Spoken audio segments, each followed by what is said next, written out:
अस्सलाम वालेकुम नाजरीन इस एपिसोड के आगाज में हम देखेंगे कि कहरा के मैदान में गुमसान का रंग पड़ा होता है। सलाहुद्दीन अय्यूबी और बालन वहशियों पर अपना कहर ढा रहे होते हैं, जबकि दूसरी जानब सलाहुद्दीन अय्यूबी कुदस से वापस अपने जंगी महल में पहुंच जाते हैं और वहां पर मौजूद असफिहानी और उमर मुल्ला को खुश देखकर पूछते हैं, खैर होगी इंशाल्लाह, क्या हुआ है? तो उमर मुल्ला कहते हैं, खैर है मेरे सुल्तान, यकीनन खुशखबरी है। अल्लाह का शुक्र है कि सलाहुद्दीन का सुराग मिल गया है, आपके दिल को सुकून मिले। लेकिन वो किसी गुलामों के ताजर के हत्थे चढ़ गया है और सलाहुद्दीन को काहिरा ले जाया गया है। ये सुनकर सुल्तान एकदम से पूछते हैं, क्या ये खबर शेरकू तक पहुंचा दी है? तो जवाबन असफिहानी कहते हैं, हम तक खबर लेकर आने वाला करातेगन वहां पर गया है। ये सुनकर सुल्तान पूछते हैं, क्या ये खबर करातेगन लेकर आया है? वाकई? और अयूब का क्या हुआ? तो जवाबन उमर मुल्ला कहते हैं, फिक्र ना करें, हमने उनकी जानब कासद भेज दिया है। और फिर मेदोद कहता है, सुल्तान परेशान ना हो, सलाहुद्दीन ने सबसे पहले पेशकदमी की और मिस्र पहुंच गया। तो सुल्तान कहते हैं, हम अपने परों तक मिस्र तक उड़ सकते हैं, लेकिन दरगाम और शहवार के दरमियान सूरत हाल वाजे है। अगर वो उसे ना ढूंढ पाए और उसे कुछ हो गया तो मेदोद कहता है, हमारे पास उन पर भरोसा करने और इंतजार करने के सिवा कोई रास्ता नहीं है, बस थोड़ा और सब्र। जबकि दूसरी जानब कहरा के मैदान में वहशी आनन फानन काट रहे होते हैं। काजी फाजल भी यारोकी और करातेगन को लेकर वहां पर पहुंच जाता है और फिर काजी फाजल उनसे कहता है कि यहाँ पर बड़ी तादाद में दरगाम के आदमी और सिपाही मौजूद हैं। ये कहते साथ ही वो उन्हें लेकर एक जानब बैठ जाता है। जब वहशी तमाम काट चुके होते हैं तो उनके बाद दरगाम के सिपाही भी मैदान में कूद पड़ते हैं, मगर उनका अंजाम भी कुछ मुख्तलिफ नहीं होता। सलाहुद्दीन अय्यूबी और बालन एक साथ कई कई लाशें गिराते चले जाते हैं और फिर यारोकी करातेगन से पूछता है, सलाहुद्दीन कौन सा है? तो करातेगन इशारा करके उन्हें बताता है। और फिर काजी फाजल जब सलाहुद्दीन को लड़ता हुआ देखता है तो कहता है, मैदान में बेहतरीन जंगजू, सबकी नजरें उस पर जमी हुई हैं। और फिर यारोकी कहता है, अपनी पूरी कोशिश करो और उसे वहां से निकालो, अगर सलाहुद्दीन थक गया तो मामलात हमारे खिलाफ हो जाएंगे। ये कहते साथ ही वो अपनी तलवार बेनियाम करने लगता है तो काजी फाजल उसे रोकते हुए कहता है, रुको रुको, सब्र करो, अगर हमने इसे बेनकाब किया तो हम सब के सब जलकर राख हो जाएंगे। और फिर काजी फाजल की नजर शमसा पर पड़ती है तो उसे देखते हुए कहता है, मेरे आने तक इंतजार करो, बगैर कुछ किए इंतजार करो। यह कहते साथ ही फाजल शमसा की जानब बढ़ जाता है और करातेगन सलाहुद्दीन को लड़ता हुआ देखकर कहता है, मारो शाबाश मारो। मैदान में सलाहुद्दीन अय्यूबी और बालन लाशें ही लाशें बिछा देते हैं और फिर दरगाम के सिपाही आगे बढ़ते हैं और तमाम लाशों को उठाते हैं। यह देखकर ताजर अलीसा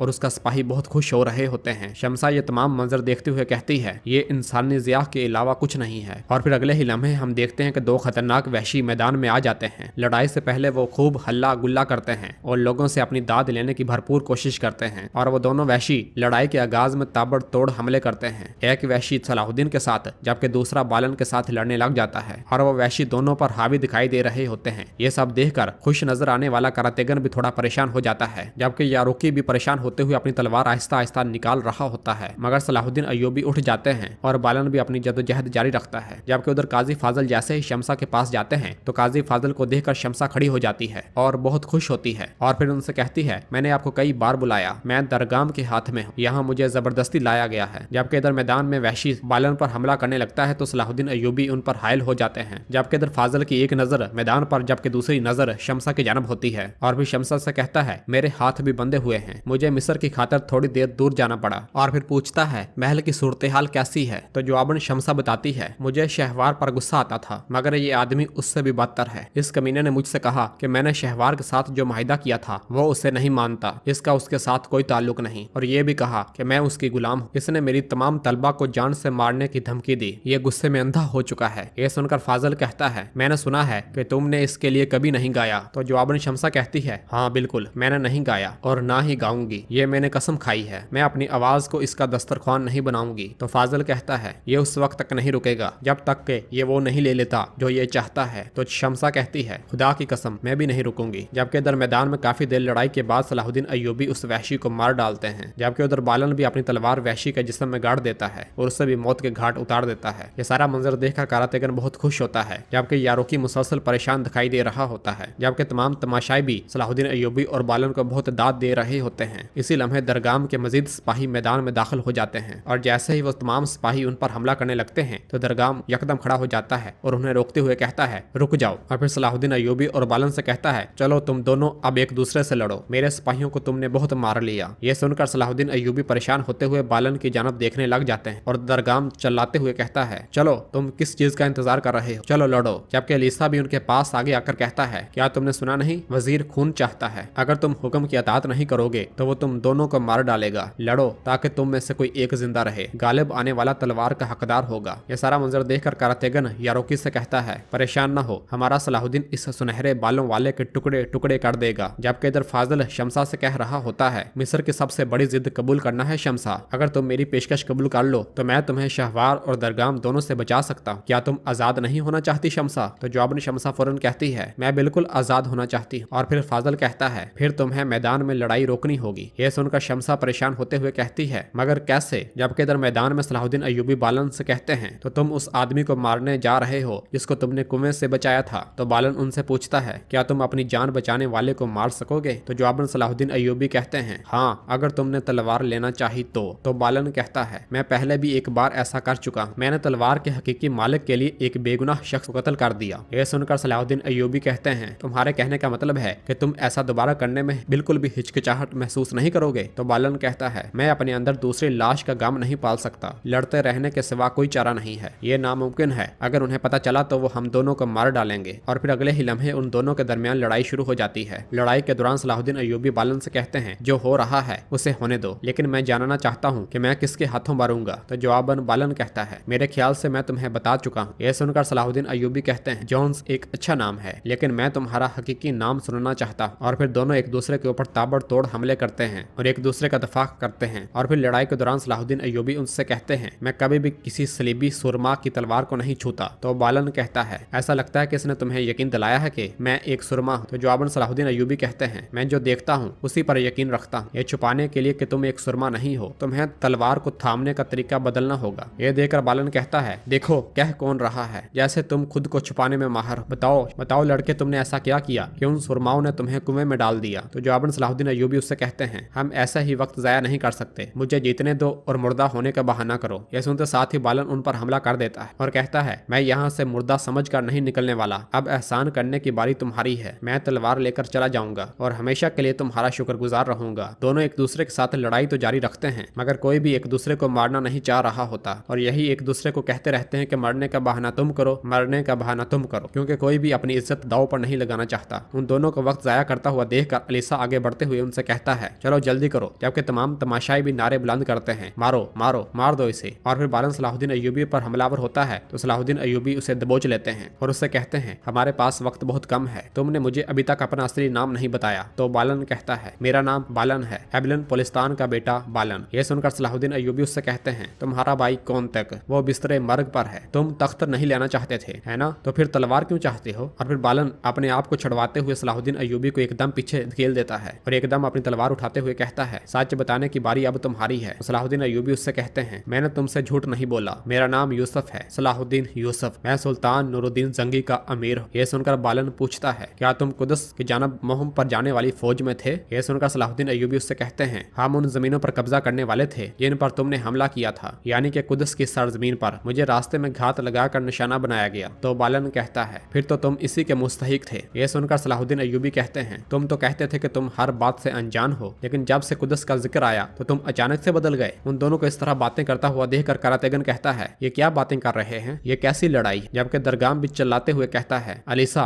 ये सब के सामने हमें बेवकूफ बना रहे हैं, अगर इनमें से कोई भी नहीं जीतता तो इन्हें मार डालो। इसके साथ ही वो दोनों एक दूसरे के ऊपर हमलावर हो जाते हैं, मगर मौका मिलने के बावजूद सलाहुद्दीन अय्यूबी बालन के जिस्म पर वार नहीं करते। तो बालन उनसे कहता है, तुम्हें लगता है कि हमने कुदस पर हमला किया? सलाहुद्दीन अय्यूबी कहते हैं, तुमने कत्लेआम किया और शहर में कोई मुसलमान नहीं छोड़ा, क्या ये हमला नहीं है? तो बालन पूछता है, और जब तुम उसे फतह कर लोगे तो क्या तुम बाकियों को नहीं मारोगे? तो जवाबन सलाहुद्दीन अय्यूबी कहते हैं, हम बेगुनाहों को कभी नहीं मारते, जो हमारा है जब हम उसे लेंगे तो तुम्हें हमले और फतह के दरमियान फर्क मालूम हो जाएगा। उन्हें वक्त जाया करता हुआ देखकर अलीसा अपने सिपाहियों को इशारा कर देता है तो तमाम तीरंदाज उन पर तीर तान लेते हैं। ये सब देखकर करातेगन कहता है, हालात पेचीदा हो गए हैं। इसी लम्हे यारोकी की नजर तीर अंदाजों पर पड़ती है तो वो खड़े होकर तलवार बेनियाम करने लग जाता है। जबकि इधर मैदान में सलाहुद्दीन अय्यूबी की तलवार गिर जाती है और वो बालन को जमीन पर पटकते हुए उसकी तलवार भी गिरा देते हैं और फिर वो दोनों एक दूसरे को एक दूसरे की गर्दन से पकड़ लेते हैं और लोग नारे बुलंद करते हैं, मारो, मार डालो इसे। और फिर बालन सलाहुद्दीन अय्यूबी से कहता है, कुदस वो सरजमीन है जहाँ पर यसू मसीह पैदा हुए और वफात पाई, ईसाई कभी हार नहीं मानेंगे। तो जवाबन सलाहुद्दीन अय्यूबी कहते हैं, वाहिद चीज जिसे तुम तर्क नहीं कर सकते वो तुम्हारी ना खत्म होने वाली ख्वाहिशात हैं। तुम ईसा अलैहिस्सलाम के नाम पर खून बहाते हो, लेकिन उन्होंने मेराज की रात आखिरी नबी सल्लल्लाहु अलैहि वसल्लम का इस्तकबाल किया। कुदस हर चीज का गवाह, कुदस हमारा है और हम कुदस के हैं, हम कभी हार नहीं मानेंगे। इसके साथ साथ ही वो दोनों एक दूसरे की गर्दनों पर अपने जोर बढ़ाते ही चले जाते हैं। कश्मकश बढ़ती ही जाती है, सबकी नजरें उन पर टिकी होती हैं और एपिसोड भी खत्म हो जाती है। नाज़रीन, सलाहुद्दीन अय्यूबी के दूसरे सीजन का पहला बोलम आपको कैसा लगा, आप कमेंट में हमें बता सकते हैं। वीडियो पसंद आने की सूरत में लाइक करें और जिन दोस्तों ने अभी तक चैनल सब्सक्राइब नहीं किया वो जल्दी से चैनल सब्सक्राइब कर दे और बेल आइकन यानी घंटी वाले निशान को भी प्रेस कर दे ताकि आने वाले एपिसोड आपको आसानी मिल सके। दुआ में याद रखें। अल्लाह हाफिज।